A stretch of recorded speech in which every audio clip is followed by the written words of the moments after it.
Olá, sejam muito bem-vindos à nossa análise aprofundada de um dos livros mais fascinantes, complexos e, sem dúvida nenhuma, mais controversos de todo o Antigo Testamento, o livro de Daniel.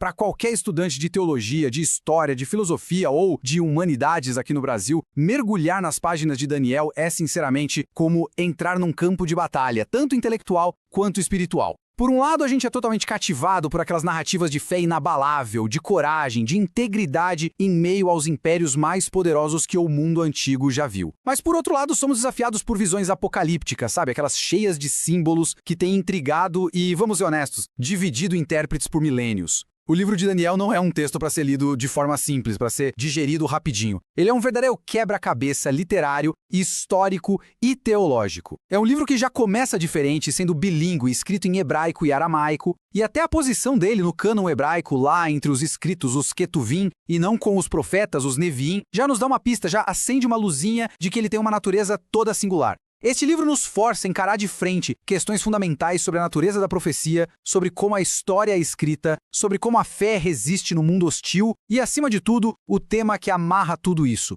a soberania inabalável de Deus sobre os assuntos humanos. O nosso roteiro de hoje foi pensado justamente para espelhar essa tensão toda que o livro provoca, nos guiando passo a passo por essas complexidades. A gente vai começar com a questão mais crucial de todas, o que a gente pode chamar de o grande divisor de águas na interpretação do livro, o enigma da datação. Porque, acreditem, a data em que ele foi escrito define como todo o resto vai ser lido. Depois, a gente vai analisar os famosos contos da corte, lá dos capítulos 1 a 6, levantando a questão: isso é história? Fatos que aconteceram? Ou é uma ficção com um propósito didático para ensinar alguma coisa? Na terceira parte, a gente mergulha de cabeça nas complexas visões apocalípticas de Daniel 7 a 12, que é o coração de todo o debate profético. A partir daí, a gente vai buscar o fio condutor que une todas as partes do livro, a soberania divina na história. Com essa base sólida, a gente traz a mensagem para o campo prático, com Vivendo a Fé em Meio ao Exílio, explorando o que seria uma verdadeira teologia da diáspora. E, finalmente, a gente conclui com a mensagem atemporal de Daniel, refletindo sobre a relevância profunda e duradoura que ele tem para nós hoje. Então, se preparem, porque a nossa jornada por este texto extraordinário começa agora. Então vamos lá, vamos começar pelo começo, pela raiz de quase todas as discussões sobre Daniel. É o ponto de partida obrigatório para qualquer análise séria. A data em que o livro de Daniel foi escrito não é um mero detalhe para especialistas, sabe? Não é uma curiosidade acadêmica. É literalmente a chave mestra que abre portas interpretativas completamente diferentes. Dependendo de onde um estudioso, um pastor ou qualquer leitor se posiciona nessa questão, o livro de Daniel se transforma radicalmente na sua natureza, no seu gênero literário e no seu propósito fundamental. É impossível exagerar a importância desse ponto, ele é o alicerce de tudo. E aqui está a pergunta que divide o mundo acadêmico há séculos. A questão que define as duas grandes escolas de interpretação. O livro foi escrito por Daniel, uma figura histórica que, segundo o próprio texto, viveu e serviu nas cortes da Babilônia e da Pérsia lá no século VI a.C., durante o exílio? Ou será que ele foi composto por um autor anônimo, muitos séculos depois, durante a intensa perseguição do rei Seleucida Antíoco IV Epifânio, lá por volta do ano 165 a.C., no período que ficou conhecido como a Revolta dos Macabeus? A resposta a essa pergunta, gente, não é nem um pouco trivial. Pensem bem. Se a autoria do século VI, as visões super detalhadas sobre a sucessão dos impérios são um dos exemplos mais espetaculares de profecia preditiva em toda a Bíblia. É algo de cair o queixo. Agora, se a autoria do século II, as visões são uma forma de literatura de resistência. Um gênero que olha para a história que já passou e a apresenta como se fosse profecia para dar esperança e sentido a um presente de sofrimento terrível. Vamos detalhar um pouco mais essas duas correntes de pensamento. De um lado, temos a visão tradicional, que a gente pode chamar também de conservadora. É a perspectiva histórica da Igreja, que sustenta que o autor foi o próprio profeta Daniel, lá no século VI a.C. Nesse cenário, as narrativas sobre a fornalha ardente, a cova dos leões, o banquete de Belsazar, tudo isso são relatos históricos, factuais. E as visões são o que a gente chama, em latim, de vaticinium ante eventum, ou seja, profecia antes do evento. Os argumentos para essa visão incluem o que o próprio livro diz, a familiaridade do autor com os costumes babilônicos e persas e a menção a uma figura sábia chamada Daniel pelo profeta Ezequiel, que foi contemporâneo dele. Do outro lado, temos a visão crítica, que hoje é a posição majoritária no meio acadêmico secular. Ela defende uma composição bem mais tardia, lá no século II a.C. Aqui o autor seria anônimo e estaria usando o nome do antigo sábio Daniel numa prática literária conhecida como pseudonímia. As visões seriam, portanto, vaticinium ex evento, profecia após o fato, e os contos seriam ficções com um propósito didático muito forte. O estudioso John Collins, que é uma grande autoridade no assunto, argumenta que essa visão se baseia no que ele considera o peso das evidências literárias, linguísticas, como a presença de palavras persas e gregas, e principalmente históricas, como algumas supostas imprecisões sobre o período neobabilônico. Agora vamos parar um pouquinho aqui para aprofundar a compreensão desse conceito-chave, vaticinium ex evento. Ele é, sem dúvida, a pedra angular do argumento da escola crítica. A lógica é a seguinte: as profecias de Daniel, especialmente lá no capítulo 11, descrevem a história do período helenístico com uma precisão que é impressionante, é quase um livro de história. Elas detalham a ascensão de Alexandre o Grande, a divisão do império dele e as mais de 100 guerras entre seus sucessores, no sul, os Ptolomeus do Egito, e no norte, os Seleucidas da Síria. A descrição é minuciosa.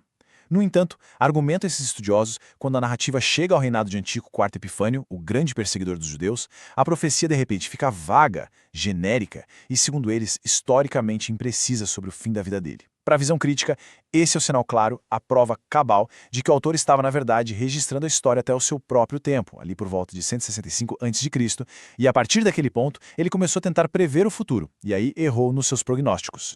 Outro conceito fundamental para a visão crítica é a pseudonímia. Para nossa mentalidade moderna, que é moldada por noções de direitos autorais e plágio, atribuir um texto a outra pessoa pode parecer desonesto, até fraudulento, né? No entanto, é crucial a gente entender que, no mundo antigo, as convenções literárias eram outras. Na literatura apocalíptica, que floresceu naquele período entre o Antigo e o Novo Testamento, a pseudonímia era uma prática comum e aceita. A ideia era evocar a autoridade e a sabedoria de uma figura lendária do passado, como Enoque, Abraão ou, nesse caso, Daniel, para dar credibilidade e peso à mensagem para a geração atual que estava enfrentando uma crise. O autor não estaria tentando enganar ninguém, mas sim honrar o antigo sábio, escrevendo no espírito dele e aplicando sua sabedoria aos novos desafios. O teólogo John Goldingen até faz uma observação bem provocativa, sugerindo que, mesmo que a gente aceite essa premissa, não deveríamos inferir que Deus não poderia usar um dispositivo literário como esse, que era comum em outra cultura, como um veículo para sua palavra inspirada. É algo para se pensar. E este ponto aqui é absolutamente crucial para a gente manter um debate saudável e produtivo. É muito fácil e até tentador transformar essa discussão acadêmica numa batalha sobre ortodoxia contra liberalismo, ou fé contra a falta de fé. No entanto, como estudiosos evangélicos como Tremper Longman e Ernest Lucas nos lembram, essa é uma simplificação perigosa. Existem intérpretes profundamente comprometidos com a autoridade e a inspiração divina das Escrituras em ambos os lados da questão da datação. A divergência fundamental não é sobre se Deus pode prever o futuro, porque para a fé ortodoxa isso é um dado, é claro que pode, mas sobre como Deus escolheu se revelar neste livro específico. A questão é sobre a interpretação correta das evidências do texto, do gênero literário e do propósito do livro de Daniel. Manter um tom de respeito mútuo e reconhecer a complexidade das evidências é fundamental para uma análise que seja honesta e que nos edifique. Então, para a gente resumir essa primeira e fundamental sessão, o ponto crucial é este. A datação de Daniel funciona como uma verdadeira encruzilhada interpretativa. De um lado da estrada, a gente tem um profeta do exílio babilônico lá no século VI, recebendo revelações divinas de longo alcance sobre o futuro dos impérios e a vinda do Messias. Do outro lado da estrada, a gente tem um sábio anônimo do século II, no meio da perseguição macabeia, que usa a história que já passou sob o disfarce de profecia para fortalecer a fé e a esperança do seu povo num dos momentos mais sombrios da sua história. Essa tensão fundamental entre profecia ante-eventum e crônica ex-eventum vai ser a base para absolutamente tudo o que a gente vai discutir a seguir, tanto nas narrativas da corte quanto nas visões apocalípticas. Bom, vamos agora para a primeira metade do livro, os famosos e amados capítulos de 1 a 6. São histórias que muitos de nós conhecemos e amamos desde a infância, né? Daniel na cova dos leões, seus 3 amigos na fornalha ardente, a interpretação do sonho da estátua, a escrita na parede. A questão que se impõe nesse debate acadêmico é: como é que a gente deve ler essas narrativas? Elas são reportagens históricas precisas? Crônicas factuais de eventos que aconteceram exatamente como está descrito ali? Ou será que elas seriam algo diferente, com um propósito que vai além do mero registro histórico? A escola crítica aborda essa questão classificando as histórias de Daniel 1 a 6 dentro de um gênero literário específico e bem conhecido no mundo antigo, o conto de corte. Pense nesse gênero como, sei lá, um faroeste ou uma comédia romântica para nós hoje. Era um tipo de história com regras e padrões reconhecíveis. Esse gênero, encontrado em várias culturas do Antigo Oriente, narra as aventuras, os desafios e os triunfos de um cortesão, geralmente um sábio ou conselheiro, na corte de um rei estrangeiro poderoso. Para esses estudiosos, as histórias de Daniel não só se encaixam nesse gênero, como são exemplos primorosos dele. Elas têm elementos maravilhosos, como a libertação milagrosa da fornalha ou dos leões, e, mais importante, seguem tramas altamente estilizadas e até estereotipadas. A presença desses padrões literários que se repetem sugere para a visão crítica que o propósito principal do autor não era o registro histórico detalhado, mas sim o ensino de lições teológicas e morais muito profundas para a sua audiência. Vamos analisar um desses padrões narrativos, o chamado conto de conflito. Pensem comigo em Daniel capítulo 3, a história de Sadraque, Mesaque e Abednego e a fornalha ardente. Agora pensem em Daniel capítulo 6, a história de Daniel na cova dos leões. A estrutura é notavelmente parecida, quase um roteiro de filme. Primeiro, o herói judeu está numa posição de destaque, de prosperidade na corte. Segundo, inimigos invejosos tomados pelo ciúme tramam contra ele, geralmente manipulando o rei para criar uma lei que force um conflito de lealdade, obedecer ao rei ou obedecer a Deus. Terceiro, o herói escolhe a fidelidade a Deus e é condenado a uma morte terrível. Quarto, no clímax da história, acontece uma libertação milagrosa e espetacular com a intervenção direta de Deus. E quinto, o ciclo se fecha com a vindicação e a exaltação do herói, a destruição dos seus inimigos e uma confissão pública do rei pagão que louva o Deus de Israel. Essa estrutura tão previsível, argumenta a visão crítica, é um forte indicativo de que a gente está lidando com um gênero literário com fins didáticos, e não com uma simples crônica histórica. E tem outro padrão que se repete, o conto de disputa ou conto de competição. Os capítulos 2 e 4 são exemplos perfeitos disso. A trama se desenrola assim. Um rei pagão, todo-poderoso, tipo Nabucodonosor, se depara com um problema que seus magos, astrólogos e os sábios mais brilhantes do reino são incapazes de resolver. Um sonho esquecido e aterrorizante ou uma loucura que está para acontecer. O herói judeu Daniel é então convocado. E aqui vem um ponto crucial. Ele deixa bem claro que não vai resolver o mistério por sua própria sabedoria, mas através da revelação direta do seu Deus. Depois de receber a resposta em oração, ele soluciona o enigma. E qual é o resultado? Ele é recompensado com altas honras e, o mais importante do ponto de vista teológico, o rei pagão é forçado a admitir que o Deus de Israel é o Deus dos deuses e que a sua sabedoria é infinitamente superior à de todos os sábios da Babilônia. Mais uma vez, a gente vê um padrão literário claríssimo, cujo propósito é exaltar a sabedoria e o poder de Deus sobre a sabedoria e o poder do mundo. No final das contas, então, a gente tem duas maneiras principais de ler essas histórias. A leitura tradicional, que foi historicamente majoritária na igreja, as vê como relatos históricos de eventos que realmente aconteceram. Os milagres são intervenções literais e diretas de Deus na história, e o propósito primário é registrar a fidelidade exemplar de Daniel e seus amigos e a intervenção soberana de Deus em favor deles. A leitura crítica, por outro lado, as interpreta como ficções didáticas, como parábolas elaboradas e construídas de forma artística. Nessa visão, os milagres não são necessariamente negados em sua possibilidade, mas são vistos como elementos literários que amplificam a mensagem teológica. O propósito principal, nessa ótica, seria fornecer modelos de coragem, de sabedoria e de esperança para a comunidade judaica do século II a.C., que enfrentava a perseguição brutal de Antíoco IV. As histórias se tornam, assim, um manual de como ser fiel a Deus quando um rei tirano exige adoração e conformidade cultural, custe o que custar. Resumindo esta segunda sessão, os contos da corte em Daniel 1 a 6 nos apresentam uma escolha interpretativa fundamental que está diretamente ligada àquela primeira questão da datação. A gente pode lê-los como história, um registro da vida de homens fiéis que, pela graça de Deus, prosperaram numa terra estrangeira e pagã, testemunhando do poder de Deus. Ou a gente pode lê-los como literatura, como contos magistralmente construídos para inspirar resistência passiva e fé perseverante em tempos de crise existencial. A segunda visão, claro, conecta diretamente essas histórias ao contexto do século II a.C., argumentando que elas eram a munição espiritual para os judeus que se recusavam a se curvar à cultura helenística imposta à força por Antíoco V. Muito bem. Vamos agora para a segunda metade do livro, dos capítulos 7 a 12. E aqui, o tom, o estilo e o conteúdo mudam drasticamente. A gente sai daquelas narrativas da corte, escritas na terceira pessoa, e entra num mundo, vamos dizer, bizarro, complexo e totalmente simbólico da literatura apocalíptica. Tudo narrado na primeira pessoa, pelo próprio Daniel. São bestas que saem do mar, chifres que falam, bodes com um chifre notável, guerras cósmicas entre anjos. O debate aqui fica ainda mais intenso. A gente está lendo profecias sobre um futuro distante, que se estendem até o fim dos tempos, ou estamos lendo uma crônica da história escrita em código que vai até o tempo do autor, lá no século II a.C.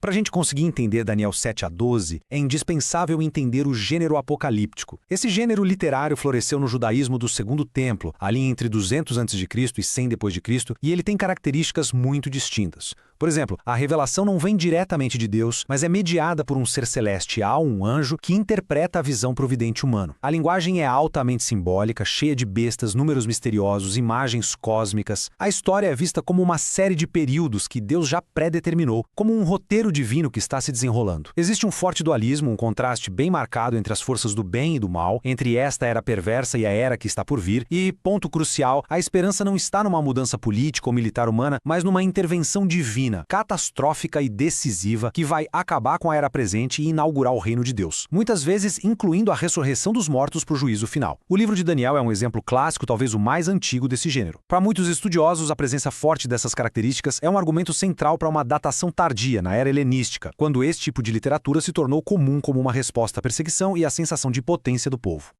O esqueleto que sustenta as visões de Daniel é a revelação de uma sucessão de 4 grandes impérios mundiais, seguida pela chegada de um quinto e eterno reino, o Reino de Deus. Essa sequência é apresentada 2 vezes, com símbolos diferentes. Na estátua do sonho de Nabucodonosor, no capítulo 2, com ouro, prata, bronze e ferro, e nas 4 bestas que saem do mar, no capítulo 7, leão, urso, leopardo e uma besta terrível.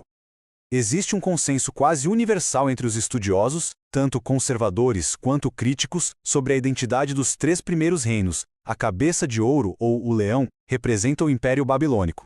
O peito de prata, ou o urso, simboliza o Império Medo-Persa. O ventre de bronze, ou o leopardo de 4 cabeças, é o Império Grego de Alexandre o Grande e a sua divisão entre os seus 4 generais. A grande controvérsia, o ponto nevrálgico de todo o debate profético de Daniel, está na identidade do 4º reino. É aqui que a coisa pega fogo. E esta comparação aqui ilustra brilhantemente a divisão. Para a visão tradicional, que defende a datação no século VI, o 4º reino, o de ferro, é o Império Romano. A profecia, portanto, se estenderia por mais de 500 anos depois de Daniel, culminando na Era de Cristo. O chifre pequeno que surge desse reino é interpretado nessa visão como uma figura do futuro escatológico, o Anticristo. A rocha que esmaga a estátua seria a primeira vinda de Cristo e a fundação de seu reino eterno, a Igreja. Por outro lado, para a visão crítica com sua datação no século II, o 4º reino não é Roma. É o próprio Império Grego, considerado na sua fase dividida entre os generais de Alexandre, especialmente os Ptolomeus e os Seleucidas. O foco da profecia está nesse período. E o chifre pequeno, a figura vilanesca central, é identificado com uma precisão cirúrgica, Antíoco IV Epifânio. Para essa visão, as descrições do chifre pequeno, que profere blasfêmias, persegue os santos, tenta mudar os tempos e a lei, correspondem perfeitamente às ações históricas de Antíoco. O fato de a profecia detalhada culminar e parar exatamente na crise de Antíoco é visto como a prova definitiva da tese de vaticinium ex eventum. Para concluir esta sessão, as visões de Daniel 7 a 12 são o campo de batalha decisivo. A interpretação delas está amarrada de forma intrínseca à datação, e a datação, por sua vez, é defendida com base na interpretação das visões. Isso cria um tipo de argumento circular que define as 2 grandes escolas de pensamento. De um lado, a gente tem uma crônica do passado, habilmente redigida em linguagem apocalíptica para iluminar o presente de perseguição do século II. Do outro, a gente tem uma profecia genuína sobre o futuro, destinada a guiar o povo de Deus através das eras turbulentas da história mundial. A escolha de uma dessas perspectivas redefine completamente a natureza e o alcance da mensagem apocalíptica do livro. Agora peço que a gente dê um passo para trás. Em meio a todo esse debate fascinante e super necessário sobre datas, gêneros literários, identidade de reinos e chifres, a gente corre um risco sério de perder a floresta por causa das árvores. Corremos o risco de nos perdermos nos detalhes da exegese e esquecermos a mensagem teológica central, poderosa e unificadora que pulsa em cada página de Daniel, independentemente da posição que a gente adote sobre a datação. E essa mensagem é a proclamação da soberania absoluta de Deus sobre a história humana. Para a gente entender a profundidade e a urgência da mensagem de Daniel, A gente precisa se transportar para a Babilônia do século 6 a.C. e tentar sentir o que os exilados judeus sentiram. Eles sofreram o que os teólogos chamam de um intenso choque teológico, uma crise de fé de proporções cataclísmicas. Imaginem, os 4 pilares da fé e da identidade nacional deles ruíram ao mesmo tempo. O pacto davídico, com a promessa de um rei eterno no trono de Jerusalém, foi quebrado. A terra prometida, o grande presente de Deus, foi perdida. O templo de Salomão, o lugar da presença visível de Deus na terra, foi reduzido a cinzas. A própria aliança do Sinai parecia ter falhado. A pergunta que ecoava nas margens dos rios da Babilônia, como a gente lê no Salmo 137, era: onde está o nosso Deus? Será que os deuses da Babilônia, Marduk e Bel, são mais fortes que Yahweh? E é nesse contexto de profunda crise de fé que a mensagem de Daniel emerge com uma força tremenda. A resposta do livro é encapsulada com uma ironia magistral na boca do maior e mais arrogante rei pagão da época, Nabucodonosor, depois de ele ter sido humilhado por Deus, vivendo como um animal por 7 anos. Essa confissão, feita por um gentil, é a tese central do livro de Daniel. Os impérios humanos, por mais poderosos, um rei soberano nos céus, que governa sobre tudo e todos e cujo propósito sempre vai prevalecer. Então o ponto crucial é este. Esta é a teologia da história de Daniel. A ascensão da Babilônia não foi uma derrota de Yahvé. Foi, na verdade, um evento permitido e orquestrado por ele dentro do seu plano soberano. O próprio livro afirma logo no primeiro capítulo que o Senhor entregou Joaquim, rei de Judá, nas mãos de Nabucodonosor. Essa perspectiva muda tudo. Ela transforma o desespero do exílio em um propósito divino. O exílio não era o fim da história de Deus com seu povo, mas um capítulo doloroso e necessário dentro de uma narrativa muito maior que ele mesmo estava escrevendo. Uma narrativa de juízo, de purificação e, finalmente, de restauração. E o que é fascinante é que esta mensagem central da soberania de Deus funciona perfeitamente nas 2 escolas de interpretação que a gente discutiu. Para a visão tradicional, a soberania de Deus é demonstrada de forma irrefutável pela sua capacidade de declarar o fim desde o começo, de prever o futuro com séculos de antecedência, provando que ele é o único Deus verdadeiro, como o profeta Isaías afirma. A profecia preditiva é a prova da soberania. Já para a visão crítica, a soberania de Deus é demonstrada ao reinterpretar a história. O autor estaria dizendo ao seu povo sofrido no século II: olhem, até mesmo a ascensão desse tirano terrível, o Antíoco, não foi uma surpresa para Deus. Estava tudo previsto no seu plano e o fim dele também está determinado e se aproxima. Em ambos os casos, seja prevendo o futuro ou dando sentido ao passado, a conclusão teológica é a mesmíssima. Deus está no trono e a história está firmemente em suas mãos. Portanto, para recapitular esta sessão, para além de todos os debates acadêmicos, o coração que pulsa no livro de Daniel é esta afirmação teológica monumental. Num mundo de impérios que se erguem com arrogância e caem com violência, a esperança do povo de Deus não reside em poder político, influência cultural ou força militar, mas na certeza inabalável de que um Deus soberano e bom está tecendo seus propósitos eternos através da trama por vezes caótica da história humana. Esta é a rocha sobre a qual a fé pode se firmar em meio a qualquer tempestade que venha. Agora, vamos para a aplicação prática e pastoral. Se Deus é soberano sobre a história, como é que o seu povo deve viver quando se encontra como uma minoria disperso numa cultura dominante, pagã e por vezes ativamente hostil? O livro de Daniel não é só teologia abstrata ou profecia escatológica. Ele é um verdadeiro manual de sobrevivência espiritual, o que os estudiosos chamam de uma teologia da diáspora. Ele nos ensina como ser fiel no exílio. Essa é a questão fundamental que Daniel e seus amigos enfrentaram e que ressoa profundamente com a gente hoje no Brasil. Pense num jovem cristão que entra numa universidade federal, imerso num ambiente secularizado e por vezes bem cético. Pense num profissional cristão numa grande corporação, onde os valores do reino de Deus frequentemente batem de frente com a busca por lucro a qualquer custo. A pressão para se conformar, para adotar os valores, as práticas e a visão de mundo da cultura dominante é imensa. Como a gente pode se engajar com a cultura, ser relevante, excelente e influente, sem ser assimilado e perder a nossa identidade distinta em Cristo? Em outras palavras, como é que a gente se encaixa sem ser engolido? O livro de Daniel oferece uma resposta cheia de nuances, sábia e brilhante a esta pergunta de sempre.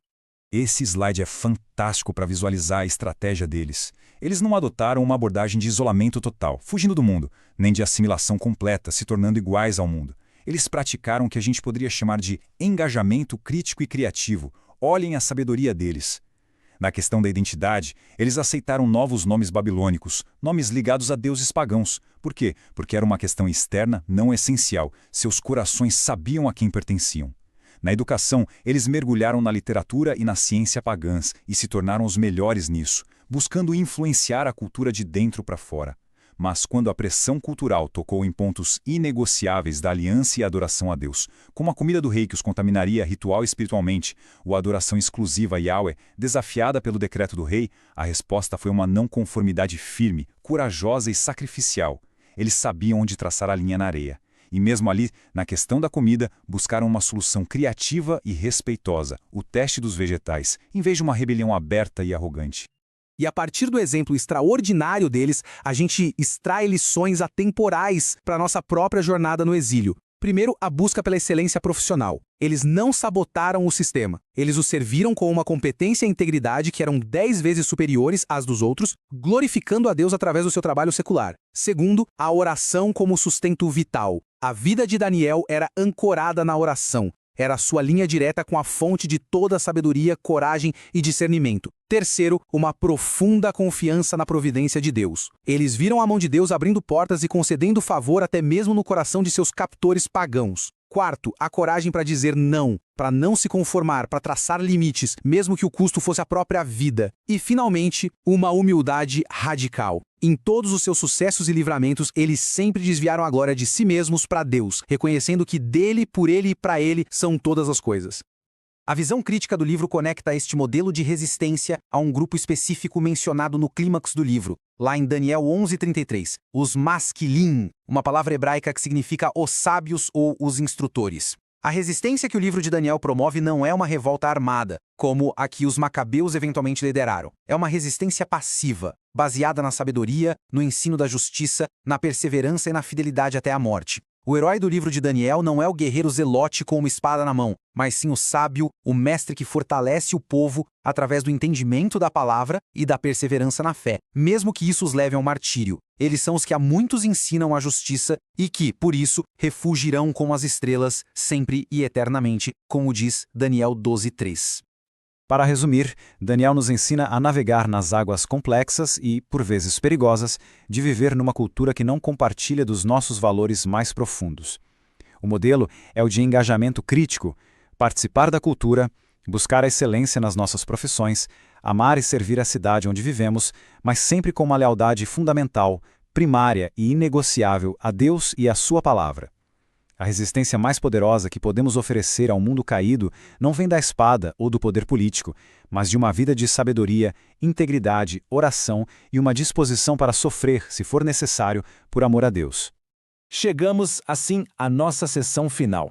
Depois de navegar pelos debates de datação, analisar os contos da corte, decifrar as complexas visões apocalípticas e extrair as lições práticas para a vida no exílio, qual é a mensagem central e duradoura do livro de Daniel? Qual é a sua palavra de esperança, não apenas para os exilados na Babilônia ou para os judeus sob o jugo de Antíoco, mas para todas as gerações do povo de Deus que vivem em meio às ruínas dos impérios humanos? O livro de Daniel, na sua essência mais profunda, é uma história de dois reinos, um grande contraste cósmico. De um lado, temos os reinos humanos. Eles são representados por metais que brilham, mas são frágeis e misturados com barro, e por bestas selvagens, predatórias e violentas que sobem do mar caótico da humanidade. Eles são fundados no orgulho de homens como Nabucodonosor, na arrogância e na força bruta. E todos eles, sem nenhuma exceção, desde a Babilônia até o último império humano, são temporários, fadados a se fragmentar e a serem transformados em pó, levados pelo vento. Do outro lado, a gente tem o reino de Deus. Ele não surge da força ou da engenhosidade humana. Ele é uma rocha cortada sem auxílio de mãos, uma figura celestial como um filho de homem que vem nas nuvens do céu, uma imagem que Jesus Cristo tomaria para si. O fundamento desse reino é a soberania, a justiça e a graça de Deus. E este reino é radicalmente diferente. Ele é eterno, ele é universal e, no final, ele triunfará sobre todos os outros, enchendo toda a terra. E aqui está a promessa final, a esperança última que ancora todo o livro. Esta é uma das afirmações mais claras e explícitas sobre a ressurreição em todo o Antigo Testamento. A mensagem é que a justiça final de Deus não acontece apenas nessa vida. Para os masquilim, os sábios instrutores que foram martirizados por sua fé, para todos os santos que sofreram e morreram por sua lealdade a Deus, a história não terminou na aparente derrota. Haverá uma ressurreição corporal. Os fiéis serão vindicados para a vida eterna e brilharão como estrelas na presença de Deus. Os ímpios e os perseguidores enfrentarão o juízo e o desprezo eterno. A soberania de Deus não se limita à história, ela se estende para a eternidade, garantindo que no final dos tempos a justiça vai prevalecer de forma plena, pública e definitiva. Então, ao concluirmos nossa análise de Daniel, quais são as verdades fundamentais que a gente deve levar conosco? Primeiro, Deus está no controle. Nenhum império, nenhum governante, nenhuma crise econômica, nenhuma pandemia está fora da sua soberania. A história tem um dono. Segundo, a fidelidade tem um custo, e muitas vezes ele é alto. O caminho de Daniel e seus amigos não foi fácil, mas essa fidelidade, mesmo que leve ao sofrimento e à morte, será gloriosamente recompensada na eternidade. Terceiro, o orgulho humano, seja de um rei ou de uma nação inteira, sempre precede a queda. Nabucodonosor, Belsazar, o chifre pequeno, todos são exemplos vívidos do destino daqueles que se exaltam contra o Deus Altíssimo. E, finalmente, a nossa esperança suprema não deve estar na reforma dos reinos deste mundo, mas na vinda do reino do nosso Deus e de seu Cristo, um reino que esmagará todos os outros e permanecerá para sempre. E eu queria terminar deixando esta pergunta para a nossa reflexão. O livro de Daniel foi escrito para um povo que vivia com medo. Medo do poder imperial, medo da aniquilação cultural, medo da perseguição, medo do futuro. A resposta do livro a esse medo foi uma visão avassaladora da soberania de Deus. Um Deus que controla a ascensão e a queda de nações. Um Deus para quem o império mais poderoso da terra não passa de uma besta temporária destinada ao juízo. Se esse é o nosso Deus, como é que a consciência profunda e real da sua soberania pode transformar os nossos medos hoje? O medo da instabilidade política no nosso país, o medo da pressão cultural para nos conformarmos, o medo das nossas ansiedades pessoais sobre o futuro, a saúde, as finanças. A mensagem atemporal de Daniel nos convida a levantar os olhos das manchetes do dia, das crises passageiras e a fixá-los no Rei Eterno, cujo domínio não terá fim. Que essa verdade seja a âncora das nossas almas. Muito obrigado por nos acompanhar nesta jornada através do livro de Daniel.